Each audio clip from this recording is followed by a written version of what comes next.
You're listening to Journals of the Whilling from the Tumbling Saber team, a part of the Star Wars Commonwealth Podcast Network. Check us out on the web at starwarscommonwealth.com, on Facebook, iTunes, and Twitter, and take your first step into a larger world.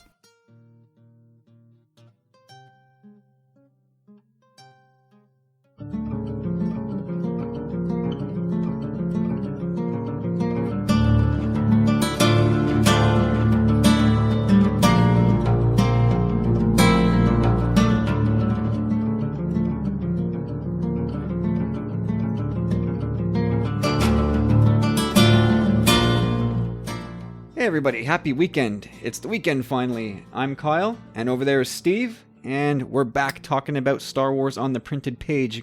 Glad to have you here with us. Let's check in with Steve. What's going on, man? Hey Kyle. Not much, as I was saying. Looking forward to this nice 3-day weekend I have coming up. Shout out to all the moms out there. Absolutely. Happy Mother's Day. Happy Mother's Day, moms. Oh, how about you, man? All is good here. A little bit chaotic on the home front and at work. Just trying to keep my head above water and not doing such a great job. But you know what? As long as we make it here for the podcast, that's what counts. Because you know what? Star Wars is the priority. Absolutely. I figure if I keep telling myself that, then everything else will just go away. That'd be great if it was all just about Star Wars. It all comes back to the GFFA. So everything's good? Yeah, no complaints. Keeping busy. Yeah, like I told you, I'm starting up a new hobby, really getting into Magic the Gathering. So not Star Wars related, but definitely within the nerddom realm. Yeah, I mean, it's good to have outside interests. Yeah. Plus, it challenges my mind. I have to come up with strategies, and I love that kind of stuff. There's just so many possibilities on how you can play the game. So, but every time I go to the games shop, I always see that Star Wars Destiny game, and I'm always tempted to buy it, but I don't really know anyone that plays it. I don't know. Do you know much about it yourself? No, I think that might be the first time I've ever heard the words mentioned. Oh, it's like I guess it's like a dice rolling game mixed with cards. Some kind of strategy game. No, you got me. No, gaming as a whole, whether it's video games or board games or strategy games, I just don't have the time to invest in them anymore. It's a lot, especially with games like that, because it's definitely not like like a typical board game. You buy one thing and then that's it. There's definitely like a investment to it, because you have to buy booster boxes of it and add characters to your team, or however it's done. I don't know. I'm probably explaining it very poorly, but it's kind of like a whole that. racket, but it's fun, right? So I've heard. All right, so let's get into our breakdown books of the week. I'm going with a collection of trade paperbacks called Star Wars Visionaries. What do you got this week? I am discussing the first arc for Dr. Aphra. So we're going to have a packed show. Yeah. Did you want to hit up the news first? Do you want to go into our picks? Okay, really quickly. For me, it's all about the Luke and Leia books. Claudia Gray and Ken Liu. I have no idea who that is, but I assume that he's going to tell a pretty good tale about Luke at various points in his life, which is what we've been waiting for. And Claudia Gray doing Princess Leia, again, thank you, Lord. Right, already a done deal. Done deal. Absolute done deal. And it seems like it's going to be... I don't know if there's a synopsis out there for the Leia book, but to me it looks like it's pre A New Hope. It's definitely young Leia. It's a young adult novel, right? Yeah. And it tends to make sense that it would be Leia pre A New Hope. Possibly like Rebels era. Maybe picking up where that her appearance, left off. Could be very interesting. Kind of like what's going on. Maybe we'll get some peeks into Alderaan. Well, that would be nice. I mean, we've never visited Alderaan properly. Right. So I think that would be incredible if she explored that a bit. Absolutely. I know at my house we are super psyched for the Phasma stuff coming out. We are big Phasma fans. Yeah, Well, not yeah. Let's not overlook Phasma. I'm definitely looking uh-huh. forward to it. I mean, there's a 4-part comic miniseries coming. 4-part comic series that I think it bridges episodes 7 and 8, which is going to be really cool because they didn't really. I mean, we had that one miniseries before episode 7 that took place way before, Yeah, Shattered and Empire. then Shattered Empire, right? So now we're actually going to get like a solid prequel bit. I don't know if anything else is planned to come out. I think that's pretty much it. So we'll get some nice insight as to how the First Order is reeling from their defeat. And we'll see Phasma So that'll crawl be out of that cool. garbage compactor and get to a ship before Starkiller goes boom. And we're getting the book, which I think is a prequel to episode 7. Okay, I didn't know when that was set. That's interesting to know. I think that's it. I mean, I could be wrong, but I'm pretty sure it's going to be a bit about like how she came up in the First Order. So that would be cool, a nice cool tie-in to Aftermath Part 3. They'll probably confirm that was definitely her there. With the kids. Yeah, that was cool. absolutely her. So maybe we'll get a nice bridge there. Yeah, I mean, she's a character that was criminally oversold and underdelivered. Absolutely. And we're also, I should add an addendum, not only are we big Phasma fans, we're just big Gwendolyn fans in general. Oh, what's not to love? I mean, good lord, yeah, she's so good. I mean, Game of Thrones fans can speak to that. I think she is awesome as Brienne. So badass. We love her. Yeah, she seems really, really cool. Yeah. So I definitely want to see her have more material to work with. And it seems like, based on that one shot in the trailer, we're at least definitely getting more. And I think it's been confirmed that she has a much bigger role. So yeah, I think she's going to have it in for Finn. I think she's going to be pretty ticked off with Finn and might have some sort of vendetta against him for the next 2 movies. That's exciting. I think that's, well, I'm totally speculating, but I feel like she's going to be on the hunt. It'll be her personal job to hunt down her traitorous former stormtrooper. And I think just thematically, I think it works as a great metaphor for Finn's story. Just being someone who has been raised in the First Order, he's trying to kind of like fight that side of him, fight back that past and those memories. So I think her as like a physical manifestation of his history, as like something tangible to like go up against, is pretty awesome. I mean, Rey obviously has her character story, so I think it adds a lot for at least, for Finn's development. Yeah, no doubt. Like, she's this big 6.5 foot tall chrome monolith that is just this one big trigger for all of his bad memories. Absolutely. Yeah, definitely looking forward to those. Any other news? I mean, I know Screaming Citadel just came out, so we're not going to talk about that this week. We'll hopefully get to that in the weeks to come, but that is the next big arc in the main title, crossing over with Dr. Aphra. And it's been hailed as sort of a sci-fi meets gothic, which I know is just, that must be just getting you drooling like a butcher's dog. Yeah, people that know me know I love my gothic horror. So to see that come into the world of Star Wars has me so excited. Yeah, they've been hyping this thing, so they better deliver. Yeah, and we'll get to it, but based on how Dr. Aphra ends, I'm pretty excited to see how the first arc ends. I'm pretty excited to see how this ties in. Cool. Well, I mean, let's get started. I'll kick it off with Visionaries. I've got 2 or 3 stories I want to get to, and I guess we'll weave back and forth. I'll kick it off, and then we'll turn it over to you with Aphra, and then I'll come back and I'll end the show with another quick synopsis here. Sound good? Perfect. Yeah. Cool. So anyway, Star Wars Visionaries came out in the year, I forget what year was this. This was 2000 and what does it say here? 2005. So right after Revenge of the Sith. and it's a collection of 10 or 11 stories done by concept artists who worked on Revenge of the Sith. And some pretty recognizable names in the bunch, like Eric Timmons and Feng Zhu and Ryan Church. All kinds of concept artists. If you have the art of Revenge of the Sith, you would definitely recognize a lot of the names and definitely the art styles. And what I thought was really cool about this whole book, and it's legends. None of these are actual canon, which is it's rare to a snowball's chance in hell that I'm going to talk about legends on this podcast. But here I am talking about it.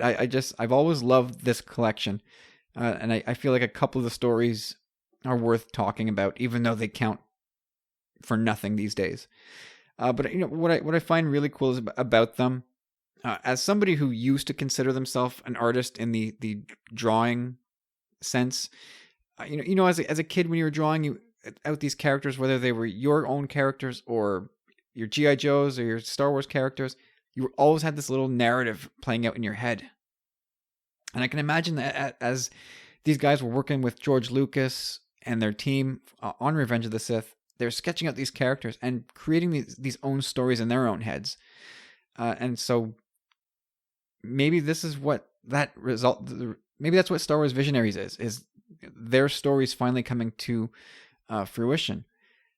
So, and like I said, we'll take a look at a couple of these, and I'll just get the big, the 800-pound gorilla out of the way.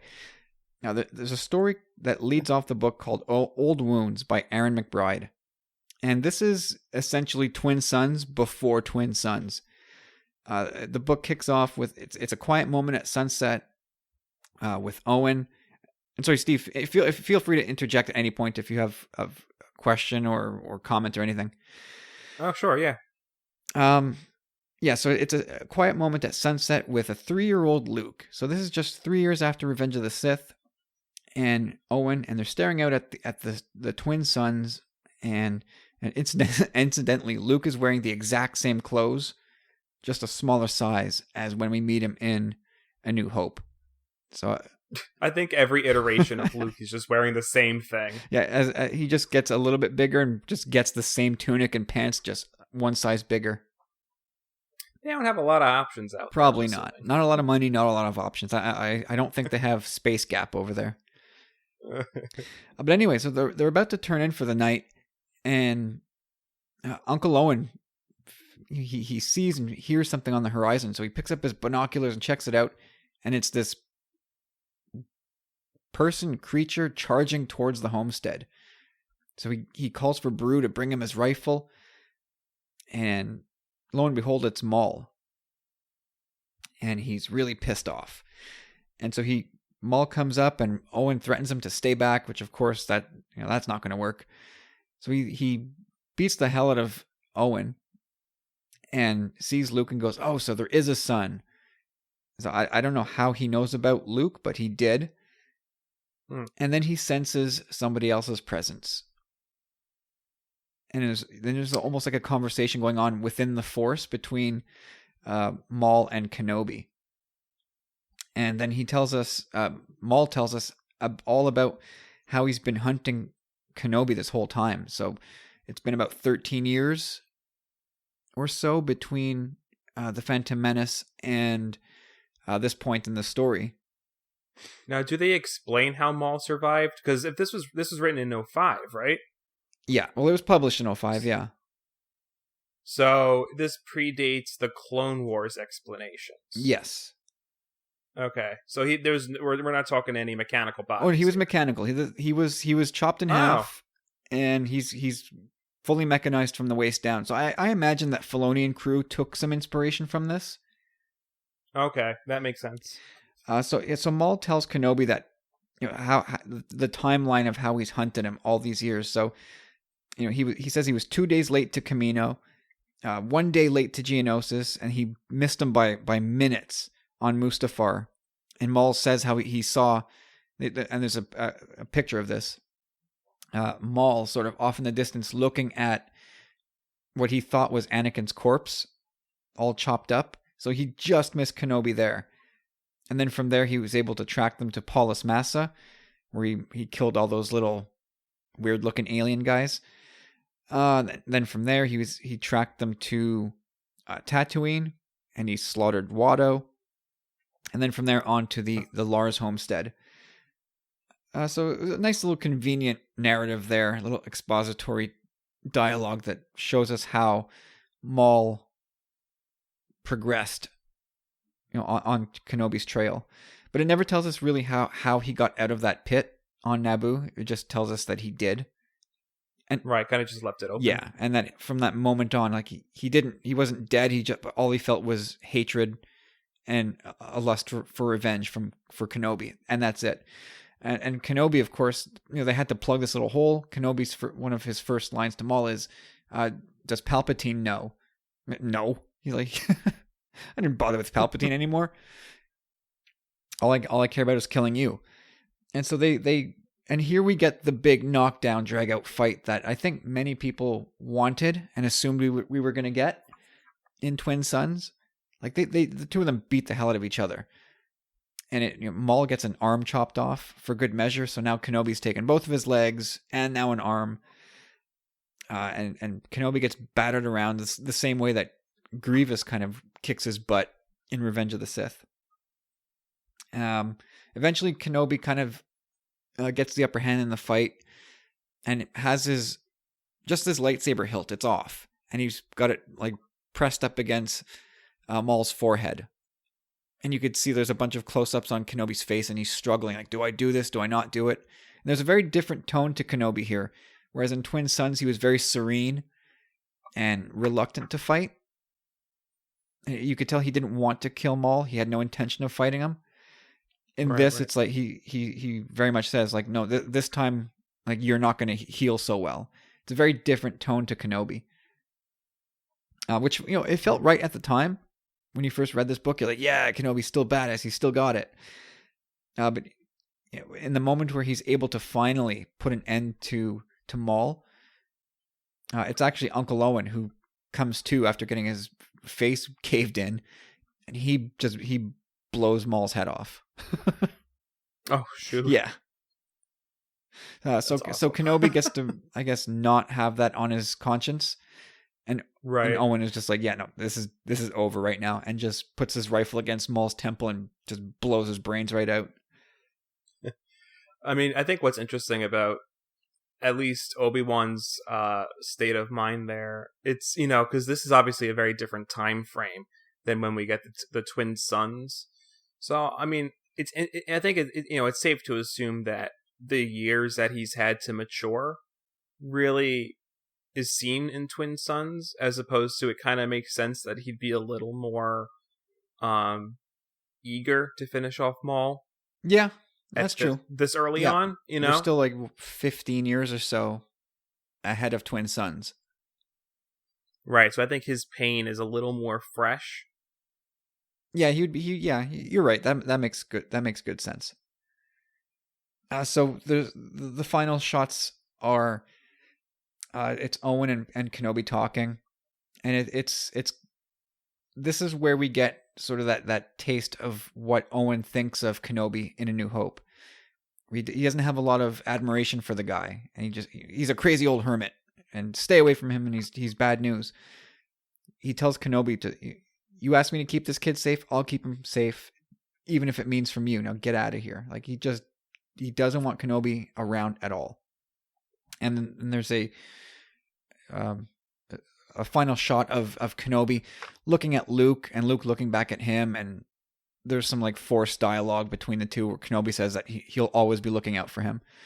So that was a pretty cool story. I mean, that was the one that really sold this book to anybody who has this book. I think that is probably the highlight of it. It was just the conclusion of Maul versus Kenobi. You got a little bit of baby Luke there, and why does Uncle Owen hate Kenobi so much? It ties a bunch of things together. But as we've come to learn now that Filoni got to do the canon version of this, things played out quite a bit differently. Yeah, I mean, I'd love to check this out though. Even still, oh, it's I would definitely say this is worth checking out. I'm sure I don't think it's in print anymore.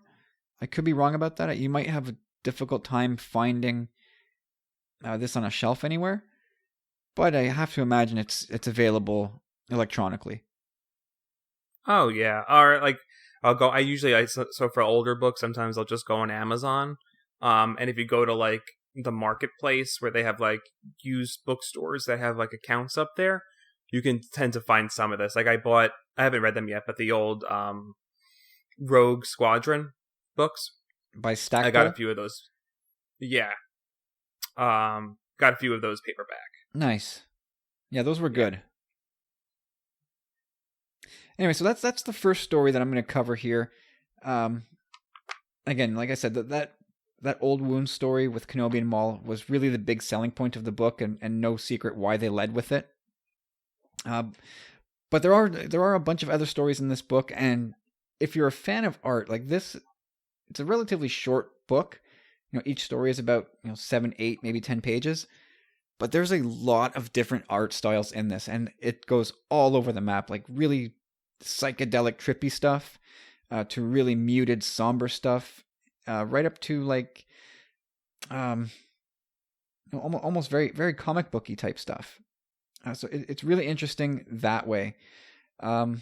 We'll come back to this later, but for now, let's have you take over and talk to us about the Dr. Aphra arc. Yeah. Oh, yeah.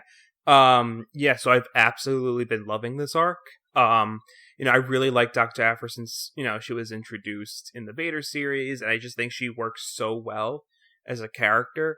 And so the arc I feel like does a great job at exploring her more so. So it picks up kind of right where Vader leaves off, and her her appearance on the Star Wars main arc. She's kind of like back to being the Indiana Jones-esque archaeologist that she is. She's back to digging up artifacts.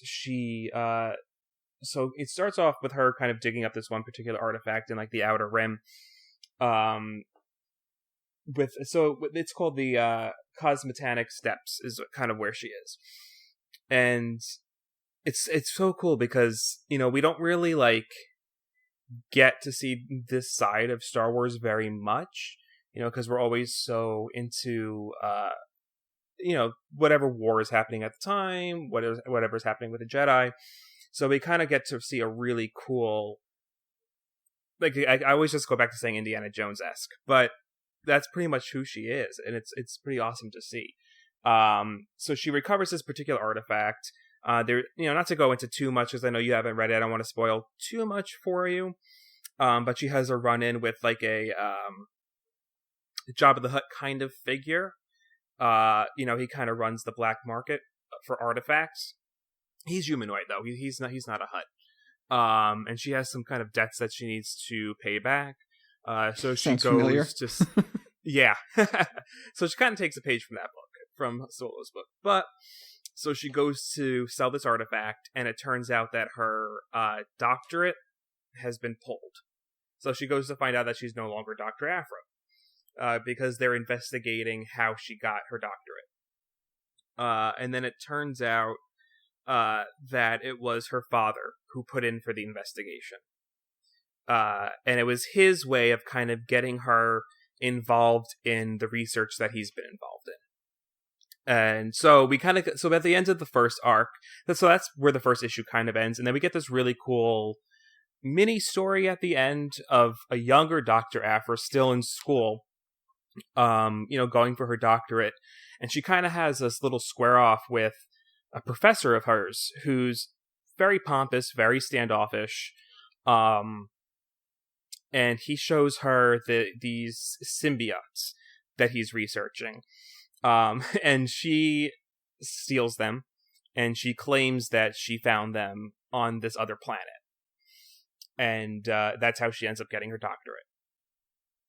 So it was her father that kind of revealed or insinuated that she didn't get hers kind of through a straight and narrow path. So that's kind of where that leaves off at the very beginning. And then we get into this really cool arc where we find out that her dad is researching this ancient civilization of ancient Jedi, which is really cool. Mm-hmm. Because I know that's something that we've been really clamoring for, is some kind of look at older Jedi. So not to give too much away, actually the name escapes me. I gotta see if I can... My issues are so scattered here. The Ordu Aspectu. So the Ordu Aspectu, it's a tale of this one group, and two groups essentially. You have the Ordu Aspectu, and then you have the more classic Jedi. And there are kind of disagreements on how to follow the order and such. And he was kind of researching what they were doing on their planet. Something happened that ended the civilization, and he wants to figure out why. So kind of the bulk of the arc, surprisingly, takes place on Yavin 4. In the middle chunk, it's on their journey to the Ordu Aspectu. And they end up in the Empire's crosshairs. And so we get this one really cool character. Her name does escape me. I need to write this stuff down. I feel your pain. But she's this really cool Imperial general. Totally blanking, trying to find it. But anywho, really cool dynamic between her and Aphra. It's kind of like a cat and mouse between them, and then they follow them to the Citadel, which is where the Ordu Aspectu are. So, anticipation for the Screaming Citadel. The way it ends, and I don't want to spoil too much. It leaves me wondering where they're going to lead with the Screaming Citadel.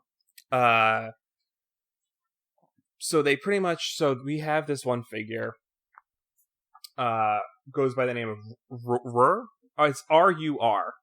And I never remember how to say it. But the Eternal Rur. And he's part of the Ordu Aspectu. And part of what he was researching with kyber crystals and whatnot, he was planning on, in a nutshell, creating eternal life. Hence the Eternal Rur. And they kind of come across that rather than putting his consciousness or creating a copy of himself into more of like a mechanical being, he separates his consciousness, kind of leaving behind a more evil presence. And this is kind of what takes over the Citadel. Well, that's interesting to me. It sounds a lot like it's taking a cue from those Sentinels. The Palpatine Sentinels from the Aftermath book. Yeah, absolutely. So some commonality there. Now you said that there's what was going on with kyber crystals. Whenever kyber crystals come up in the new canon, I get scared but intrigued because I want to know what they're doing with these things. Right. So, again, I don't think they actually do explicitly say kyber crystal. Okay. But there are crystals at the Citadel, because I feel like kyber crystal. So the Ordu Aspectu are kind of outside of the standard Jedi, so I don't think they had the vernacular for it. Okay. So they're just these crystals. So I'm going to lead and assume that they are kyber crystals, which is what I'm going to say. I see this as probably it's going to develop further into the Star Wars crossover. But they are the source of power for the Citadel. Yeah, it makes sense. And so what happens at the end, so to kind of wrap it up, what happens at the very end is they recover this glowing green crystal from the Citadel. And how big are these crystals? The one that they take it's pretty big. It's comparatively speaking, I'd say the size of a wooden log that you put in the fireplace. Okay. So it's big. It's not like a tiny thing that you'd put in a lightsaber. Right, because that's where my mind went. Could this be where Luke gets his green crystal from? It's possible. Maybe during the crossover it breaks or something, or maybe, who knows? Maybe there's just more of these. But it seems that she pulls it from a main powerhouse. And then she takes a couple of more things. She settles her debts with the black market, the collector. And she gives her dad a fake version of so she holds on to the actual one. And kind of a nice, kind of cool reference to Indiana Jones again. They bring it to this place called the Quarantine World number 3. I guess there's multiple. And it goes in like this big vault. So it's very much a sci-fi version of the warehouse where they put the Ark of the Covenant. Which is pretty cool. And then she reveals that she has the actual one. And then they go off. And that's kind of like the to be continued. And, the next arc would be the Screaming Citadel. So I assume she's going to probably return to the Citadel. However, in the final scuffle, it looks like it got destroyed. So I'm going to assume they're either going to go back to the ruins of the Citadel. I'm not quite sure how much is left of it. So that's why I'm curious. Like, the next arc is a Screaming Citadel. She was just at one. So I can't imagine it would be a different Citadel twice in a row. So I'm assuming they're going back to the ruins. Yeah. I mean, I'm looking forward to finding out, but sounds like you're right. Now, does she have her 2 murderous droids with her? Yes. So BT and 000. 000. There we go. Yep, they're there. Again, providing the comical relief. They're not as. They're in it, but they're not as prevalent as before. Because really, what's so interesting about this arc is that we get a really cool dynamic between her and her father. It's not super strained. You could tell that there's a lot of love there, and I think he brings out the best in her. But they both have their faults. They kind of both. They do stuff to get what they need. Whether it's him kind of opening up an investigation on his daughter to get her to follow Dad along. of the year. She, her being a scoundrel herself. She does whatever she needs to get the artifact that she wants. So there's a lot of similarities there. She is definitely his daughter. It's interesting, because he's also very narrow-minded in his scope. He had been researching the Ordo Aspectu ever since she was little. And in a way that kind of affected the overall family dynamic. I want to say that he and her mom separated. So, there's a lot of just family history there. It sounds a lot like Indiana Jones and his father. Exactly. They really pulled from, and you get a lot of that Harrison and Sean Connery dynamic there. Okay, cool.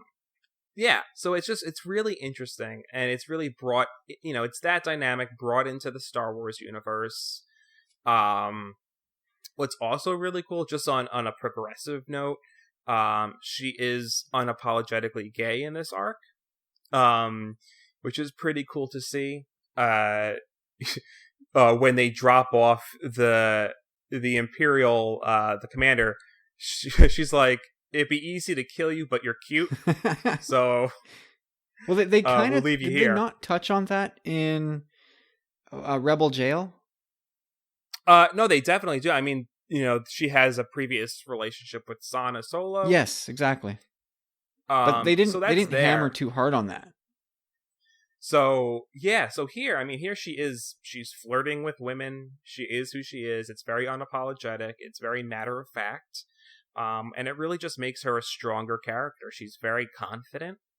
And she's just a really good I think, addition to our Star Wars heroes. Or anti-heroes. I think, or anti-hero. Yeah, absolutely. But I 100% recommend this story. I think it's very different from the other comics. So I think it's definitely really refreshing. It's very new. It gives us just a different look at this era as well.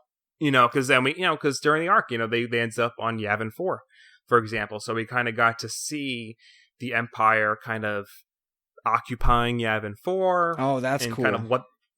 Yeah, so it's just like totally like what happened after New Hope. So that's cool. It's pretty cool to see. Mm-hmm. Well, you know what? They've always kind of bring it back to the original trilogy, at least a little bit, just to keep us situated and satiated. I mean, for a lot of us, we just want the data points. How does this tie into the movies? Well, there you go. Here's a little bit of Yavin 4 post A New Hope. Right. And I mean, what kind of, I feel like, makes it a great series is that, it totally stands on its own as well. It doesn't need to rely on constant movie universe references. I think she's totally a strong enough character. Yeah, and fandom agrees with you, because we spoke about this on the last episode of the podcast. But she won the fan vote for the Black Series 3 3/4 inch figures. So we're getting a Dr. Aphra figure, which is, I guess I can't say it's overdue. She's not that old of a character. It's I don't know if I would say it's surprising, but I feel like for a comic only character to get that many votes to like warrant a figure is pretty. It speaks a lot to the character. Absolutely. Yeah, I mean she almost caught on right away. Yeah, and like I'm hoping that they have more plans for her as far as beyond the comics. Like I think she's, if not, see, I'd be afraid of her going to an animated series, because being that she's unapologetically queer and she's open about it, I feel like that would be hard. You can't really translate that on an animated. I feel like an animated show, like on Disney, they would brush all romance right under the rug, right? Yeah, I mean, it's there for straight relationships. They talk about it, but for that, I mean, that might be. I'm sure they'd be afraid of backlash. Although some animated shows out there are kind of pushing the bounds. I think like Steven Universe or those kinds of shows. I mean, they reference it. And yeah, Clone Wars LGBT went there people. with Anakin and Padme. You couldn't not go there. And Rebels, they've pretty much made it clear that Hera and Kanan are a thing, but they don't punch you in the face with it. So yeah, I imagine that if they brought Aphra into the animated world, I think she'd be a good fit as a character, but that aspect of her identity, yeah, I don't know how they would handle that, especially if it was right. Unless they made that series, even if it was animated, you could still gear it a little more towards an older audience. I suppose you could do that, and I don't think they'd have to put it on XD. No, not necessarily. I mean, it could be I don't know if they would do a Netflix series, but they could do. I mean, it just wouldn't be. I don't know what Rebels is rated. Is it rated like TV PG or something? Or is it G? I don't even know. I'm not sure either. But yeah, you know what? It's not a character. Yeah. Like the Aphra character stands for something, right? Like you said, it's a progressive character, and I don't know if putting her on an animated TV show is the best place for her. No, I mean, definitely comics as she is. Novels, possibly. I would love a live action. I don't know how they do it, Well, interesting enough, did you see there's an article out today? I'm not sure if it's out today, but I came across it today in the TSW VIP group. One of the members had posted a link to some fan casting. Now, do you watch Agents of S.H.I.E.L.D.? No, but I mean, I know a little bit about it. So apparently fans have went ahead and cast Chloe Bennett, who plays Quake, on the show as Dr. Aphra, which I could see. I could picture the actress. Yeah, I could see that. I mean, she's Asian, or at least part Asian, which is what Aphra is supposed to be. I mean, I know different artists draw her up differently, but I think ideally she's supposed to be of Asian descent. Mm-hmm. And so I saw that, I was like, oh, of course. Aphra has to be Chloe Bennett. I would watch the hell out of that show. Yeah. I mean, I'd watch a show of Chloe Bennett reading from a phone book. But that's besides the point. I think that's a perfect fan casting. But it would also mean they have to kill off the character on Agents of S.H.I.E.L.D. And I as deeply invested as I am in that show, I don't know if I want Daisy/Quake gone from that program. Right. It'd be hard for her to do double duty, 2 shows. But I'm all over that. Unless it was more of a shorter show. I mean, maybe she can continue to do that. And maybe if it's like a Netflix series or something, maybe they only do 12 episodes or 8 episodes, more of a short order. Yeah, I mean, I look at something like Jessica Jones and I figure, well, just take this into outer space and it's Dr. Aphra. There you go. Did you watch Jessica Jones? I am 7 or 8 episodes in. It's fantastic, right? It's phenomenal. I love it. It honestly, it's not so much about the show, but that is probably one of my favorite theme songs ever. Like, to the point where it's added on my iPod, on my iPhone, and I listen to it in the car. It's just so like, but yeah, the show is amazing. And David Tennant as Purple Man is beyond creepy and compelling as a villain. Mm-hmm.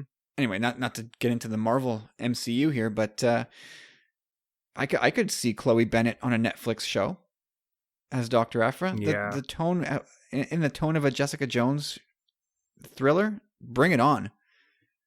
Yeah, and just like, being that she's an archaeologist, I mean, through her, we could learn so much about the world of Star Wars, about that universe, just through her alone. Like we got from the comic, from the first arc alone, we got the Ordo Spectre, so we got some peek into the Ancient Jedi, just because of that one artifact that they were after and all that. So it's pretty, the possibilities are there. Yeah, they're definitely there, and I'm sure somewhere at Lucasfilm they're sitting around going, every day this character gets a little bit more popular. What are we gonna do? I mean, she's almost outgrowing the comic book medium, and there's 6 issues into this character's series, and she had a bit role in the Vader series. What's gonna happen with this character? I mean, it's pretty interesting how what the future holds for this character. Right. I mean, I definitely think that the next step would be a novel. See if she can sell a book. Which I think, no doubt, if people are reading the comics, they're going to pick up her book. And then, yeah, from there, we'll see. I mean, I know I'm definitely going to buy the figure. 100% going to buy the figure. Yeah, I probably will, just because. But I only own one 3 3/4 inch Black Series, and that's Ahsoka. I found that the 3 3/4 inch Black Series were so badly overpriced, as I've complained about that a bunch on this podcast. But yeah, the 6 inch is one thing. If you want to price those at $30, great, go ahead. But for the 3 3/4 inch to be like at $19, which is what they typically are for me here, that stings. Yeah. I mean, I'm definitely gonna do it to support the character, but as far as like, I wouldn't collect a whole bunch. Yeah, that's how I see it. I'll probably buy Aphra to support the win and to support the character. I mean, she's a really interesting, cool, progressive character. Cool. Absolutely. So should I jump back into Visionaries? Are we at that point? Yeah. All right. So yeah, go ahead. I'll blast through a couple short ones here, and then we'll call it a night. So one story, the one that I'll bookend the trade paperback here. There's one about the origin of General Grievous. Of course, it's not the real origin, seeing as though it's a Legends thing, but I don't envision the reality being all that different. So it's called The Eyes of Revolution, and it's by Warren J. Fu. And really quickly, so it's set on uh, Grievous's planet. And I can't remember the name of the place, but it was a nice looking planet. And Count Dooku sabotages Grievous's ship and then has his unconscious body taken to Geonosis, where he undergoes a Weapon X style experiment to turn him into the cyborg killer that we know. And there's a bunch of visuals of Grievous's body, armless, legless, floating in a bacta tank. Very, very evocative of Anakin, or Vader, I should say, in Rogue One. Oh, that's awesome. Yeah, so he comes to, and he of course, in this Star Wars universe, they're able to speak through this mouthpiece, and he asks, is he dead? And for some reason, San Hill, who is the which species was Plagueis again? A Mun. Oh, a Mun. Yeah. So for whatever reason, he's overseeing this. He's the chairman of the Intergalactic Banking Clan and part-time cyborg maker. Go figure. So he says, yeah, no, you survived, your crew didn't. And Grievous is pissed because he wants to die with his people, and he doesn't want to be floating in a bacta tank away from his home planet, away from the war. So Sandhill kind of says, this whole thing is the Republic's fault. We have technology, we're going to fix you, and then you're going to help us defeat the Republic, and then we'll go and we'll save your people from this famine that they're all dying from. And Grievous is resistant at first. He doesn't care about the war between the Republic and the Separatists. But eventually he is sort of left to just dangle in this tank and drift ever closer to death until his will is broken, and I guess he submits and says, yeah, fine, I'll help you. And then we learn that Dooku, he has kept Jedi Master Sifo Dyas on ice the whole time. So really interesting. So before the experiment begins, San Hill tells Grievous that he's going to need a blood transfusion or he's going to die in the next few hours. And then a few pages later, Dooku is talking to Sifo Dyas' corpse, saying, hey buddy, you ready for your blood transfusion now? So I think they're making the link here that what's left of Sifo Dyas' blood was transferred into Grievous to keep him alive. Now, I don't know if that imbued him with any Jedi power. If they leave that open-ended, if you want to believe that to be true, fine, go ahead. But he also gives Grievous, once the procedure is complete and turning him into a droid, he gives him Sifo Dyas' lightsaber, his first one, which is pretty cool, I would think. So in the end, Dooku tells Palpatine that the experiment, the conversion of this broken creature into this killer droid, went better than he expected, and Palpatine is pleased, and he's saying, oh, this is great, this technology is going to come in really handy for the dark side in the years to come. Which, of course, we know what he's foreshadowing. He's talking about Anakin and Vader. So that's the end of that book. I mean, it ends with Grievous sort of kind of losing his marbles a little bit, and he takes out a whole bunch of those bodyguard droids we see him with in Revenge of the Sith. Right. He takes out a bunch of those, and he's getting used to his powerful new body, and you can tell he's just full of hate now.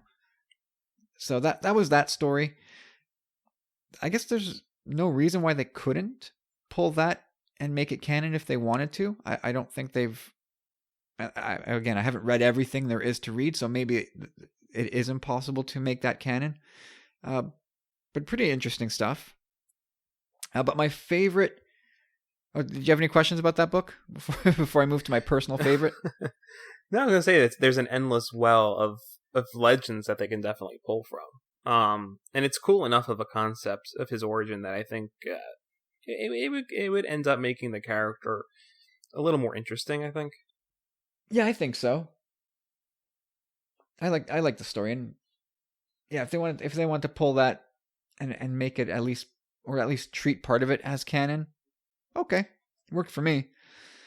But my personal favorite is one that's not really earth-shattering, but it takes place completely within the original trilogy era, and just serves to maybe deepen a character that we know.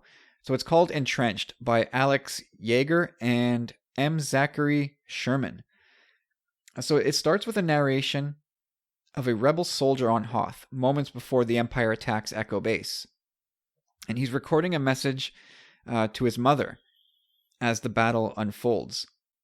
And I'm going to just really race through this here so we can get out of here at a nice early time.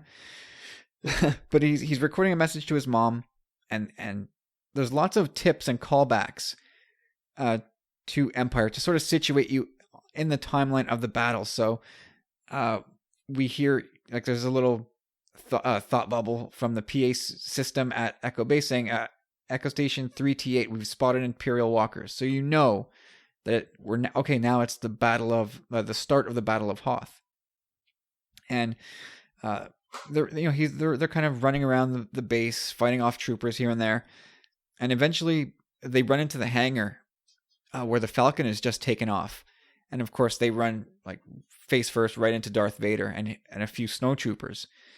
So they turn around, try to escape to a different hangar, but this soldier who's been narrating all this to his mom. And the narration is basically about how, life with the rebellion is pretty tough, but they can all stand proud knowing that they're fighting for the right things. And he gets shot, and he's totally wounded badly. And he's saying, telling his teammates, "Get out of here! Like, go on without me." And they don't want to leave him. He says, "Well, take this and give it to my mother." So it's the end of the message. And of course, Vader gets his hands on this wounded soldier, and he's saying, tell me where the rendezvous point is, and I'll make your death an easy one. And he says, go to hell, more or less, is the answer. So Vader, of course, snaps his neck with the Force. And then we fast forward to the bridge of Home 1. About a year later. Now we're in Return of the Jedi. And you could tell it's right before the briefing. I'll try and pull up the page here in the novel. Don't mind me. No problem. Yeah, so they pull up on Home 1, and we see General Madine, and he comes up to Mon Mothma, and he says, it's the troops are assembled. And Mon Mothma says, "Has there been any news of my son, General?" And there's the big moment. The kid, the rebel soldier on Hoth who's been narrating, is Mon Mothma's son. Oh wow! And so Madine says, "Yes, madam, there has. I'm sorry." And then we cut into the briefing room, and Mon Mothma comes out. And I always felt that she was really subdued and very sorrowful as she addresses that crowd. And you never quite knew why. I thought she'd be a little bit more energetic, saying, "This is it. We're going to take out the Empire. Here's how we're going to do it." But she was very, very somber. And this book perfectly drives it home. Of course she's somber. She just literally 10 seconds earlier found out that her son was dead. Killed on Hoth, a year sooner. She had not been in contact with him all that time. So it was a really poignant story. You see her looking at her son's message, and he's recounting back to her, and he's talking to his own best to father, and send my love to Lieta. Tell her I'll write as soon as I can. I love you all. Take care. It's just really poignant stuff. Like that was my personal favorite of the book. To now. Of course, it's not canon like this whole book, but to know that Mon Mothma had just lost her son really makes her disposition in that briefing room in Return of the Jedi just makes so much more sense. And I thought that was a really, really great story. Yeah, I mean, it just shows you the personal sacrifices and the loss, that comes from a war. And I think it really it hits home with her. And I think that, if anything, that's definitely something I think that should be canon now. I think it adds so much depth to the character if that were the case. Absolutely. Because yeah. Yeah. I love that aspect, and I was actually just as you were saying, as you were talking about it, I did find it online. It's on Kindle, so I think I'm going to definitely read it. Yeah, now, a fair warning, some of the other stories in here are really way out there. I am a fan of Out There, so Wait till the might not be Wat so bad Tambor for me. one. It is crackers, man. And there's a really creepy Darth Sidious one. There's no words to it at all. It's just all pictures. And there's a couple of them that don't even feel like Star Wars. You don't even know what you're looking at. But it is a really cool book. The artwork throughout is really interesting. Yeah, I mean, again, if you're a purist for only canon, which is, I'm talking about myself. I can make a bit of an exception for these kinds of things just because they're short. I enjoyed the art, and there's places in here, like for example, that entrenched story, that could just as easily be canon, and it does add so much to the Mon Mothma character. But anyway, that's it. Like I said, it's probably pretty difficult to find in print. But I don't know if it's available. Like you said, it's available on Kindle. That's probably your best bet, and it's probably not that expensive. Yeah, I mean, it's obviously no longer in print. I mean, you could definitely get used copies of it. They're definitely out there online. But I don't know if you can get it at like a bookstore or not. Yeah, I think at this point it's probably going to be pretty tough. But I would definitely recommend it just on the strength of the 3 stories that I spoiled to death here. I think it's worth picking up just for those. And a couple other ones too are still that I didn't touch on are pretty interesting too. And I'm going to take a closer look at this book tonight and just flip through it, because you never know.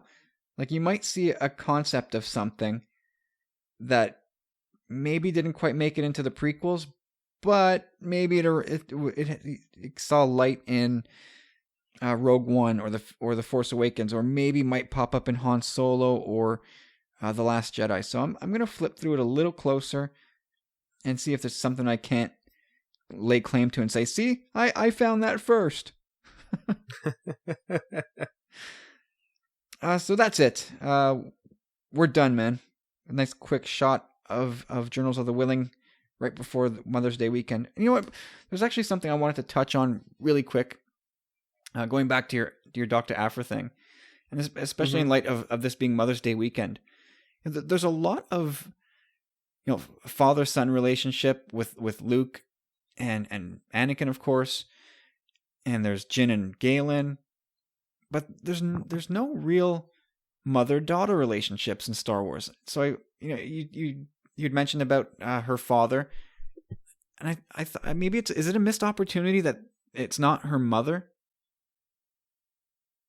I definitely, I would agree with that. I mean, it very easily could have been her mom, her mom's footsteps that she was following, as far as being an archaeologist. I don't know why Star Wars as a whole shies away from the mother-child relationships. We got some of it in Catalyst, right? Lyra with baby Jyn. Yeah, we did get that. I mean, obviously, yeah, Jyn wasn't old enough to really have a solid, have like a relationship with her. It was more of just from a mother's perspective with an infant. That's why I kind of wish maybe if Lyra stuck around maybe a little more in Rogue One, maybe we've gotten some. I don't know, but yeah, no, I totally agree. I think there's room for more of that. Yeah, at some point there's got to be a mother-daughter relationship, or even a mother-son. I mean, we might get Leia with Kylo at some point, but I especially now with Carrie being gone, I don't think we'll get as much of that as maybe we would have had she still been here. But Star Wars needs that. True. I think Star Wars needs a couple more moms. Yeah, I mean, we don't know what we're gonna get in The Last Jedi, so we'll see where they took Leia and Kylo I mean, granted, it would be not in the ideal relationship, I'm sure. Oh no, I'm sure But that's a very broken relationship too. but maybe we'll get some interesting scenes. You know, we don't know. We don't quite know what they filmed, so. No, not at all. Well, like everybody was saying, there's two big things that have to happen. We have to have Luke and Leia meeting up, and Leia and Kylo meeting up. Now, I don't know if both of those happen in Episode 8. Maybe they do. I would tend to think that Leia Kylo would have been an Episode 9 thing. Mm-hmm. So it's a shame that Carrie Fisher won't be there to portray that. Maybe somebody else will. Who knows? But that is definitely something that needs to be on screen, I would think. Oh, absolutely. All right, man. Steve, a pleasure as always. Have yourself a great weekend, man. Likewise. Thank you. You too. And everybody out there, don't forget to check out our friends over at Star Wars Commonwealth. Everybody right now is still on fire, still putting out great work. And check those guys out. Of course, after you treat your mom to a proper Mother's Day weekend, or the mother of your children, as it were. So that's it for this week. Thanks for listening to Journals of the Whilling. We'll be back with episode 75 of the Tumbling Saber podcast in a couple days' time. So we look forward to speaking to you then. Have yourselves a great weekend. You've been listening to Journals of the Whilling from the Tumbling Saber team, a member of the Star Wars Commonwealth Podcast Network. Learn more about the network and its members at StarWarsCommonwealth.com.